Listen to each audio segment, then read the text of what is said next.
কর্মসংস্থানের জন্য যদি বাজেট করতে হয় তাহলে বাজেটের অ্যালোকেশনে ফান্ডামেন্টালি তেভাগা পদ্ধতি চালু করতে হবে। তেভাগা পদ্ধতিটা কি, এটা আমরা বহু আগে বলেছিলাম। সেটা হলো যে বাজেটের 1/3 হবে উৎপাদনশীল খাতে, কৃষি এবং শিল্পের জন্য 33%, 1/3 হবে ভৌত কাঠামোর জন্য, ব্রিজ ট্রিজ অন্যান্য অ্যান্সিলারি ফিজিক্যাল, ওই যে প্রাইমারি স্কুলের বিল্ডিং টিল্ডিং এর জন্য, আর 1/3 শিল্প কৃষি, 1/3 ভৌত কাঠামো, আর 1/3 হবে সামাজিক অবকাঠামোর জন্য, যেমন শিক্ষা, স্বাস্থ্য, সামাজিক সুরক্ষা, ওই যে আমি বললাম যে ইন্টার্নির ভাতা, ওগুলো সব।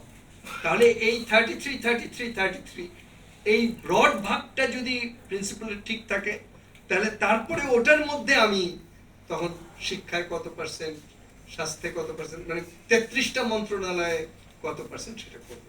কিন্তু মানে যখনই প্রায় মানে 100%-এর বেশি তো আর বাজেট হবে না। সুতরাং আপনি যখনই বলবেন এখানে বাড়াও, তখনই ওইখানে কমাতে হবে, ওইখানে বাড়াও, এখানে কমাতে হবে। তো এই যে বাড়ানো কমানোর এক্সারসাইজটা, এইটা কি লজিক্যালি হচ্ছে, নাকি একটা গোপালগঞ্জ হিসেবে হচ্ছে, নাকি এটা মানে একটা আমলার ইচ্ছায় হচ্ছে, দ্যাট পয়েন্ট মনোয়ার মুস্তফার বক্তৃতা থেকে এসেছে।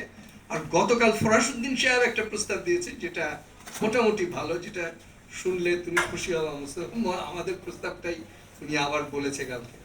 সেটা বলেছে এরকম যে হোল বাজেট 2 ভাগ হয়ে যাবে, হাফ অফ দ্য বাজেট হবে উপজেলার জন্য, না গোপালগঞ্জ হবে, আরে ও আচ্ছা, হাফ অফ দ্য বাজেট হলো উপজেলার জন্য, আর হাফ অফ দ্য বাজেট হলো ম্যাক্রো। আচ্ছা, হাফ উপজেলা বাজেটের মধ্যে 64 উপজেলা দিয়ে ওই হাফকে ভাগ করে যা হবে, ও মানে 1/4 অফ দ্য বাজেট, হাফের হাফ, ওইটা সবাই পাবে, সব উপজেলায় ওই টাকাটা ওইভাবে হবে। আর যে হাফ থাকবে, সেই হাফটা ডিসাইডেড হবে উপজেলায় জনসভা করে। ওইটা ওরা ঠিক করবে যে ওদের উপজেলায় কিভাবে ব্যয় করবে, কোথায় করবে। তাইলে ওদের ধারণা, মানে আমি ওটা সাপোর্ট করি, যে তাইলে বাজেট আর পার্টিসিপেটরি বাজেট 1 নম্বর, 2 নম্বর, তাহলে ওই বাজেটে যে প্ল্যানটা হবে, ওই প্ল্যানটা হবে ওনড বাই পিপল, মানুষ এটাকে ওন করবে এবং ওটা বাস্তবায়নের জন্য ফাইট করবে, এবং ওইটা আবার মানুষ মনিটরও করবে যে ঠিক মতো ব্যয় হলো কি হলো। তাহলে 3টা বেসিক প্রিন্সিপালের কথা আমি বলতেছি। একটা হলো যে ব্রড বেসিসে physical infrastructure, social infrastructure and productive sector, এইখানে একটা ব্যালেন্স মেনটেন করা।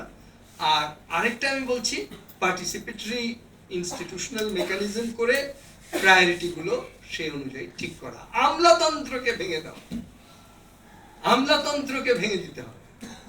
আমলাতন্ত্রের বিরুদ্ধে যে পাওয়ার, সেই পাওয়ার জনগণের পাওয়ারে রূপান্তরিত করতে হবে। আর সেটা করতে গেলে আবার রাজনৈতিক দলের মধ্যে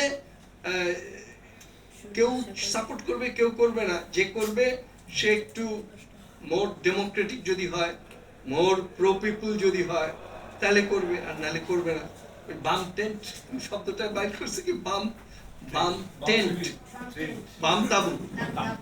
আচ্ছা, তাবুতে হলে তো তুমি কিছু করতে পারবে না, তোমাকে তাবুর বদলে বিরাট চাদুয়া টাঙাইতে হবে যাতে অনেক বড় হয়। একটা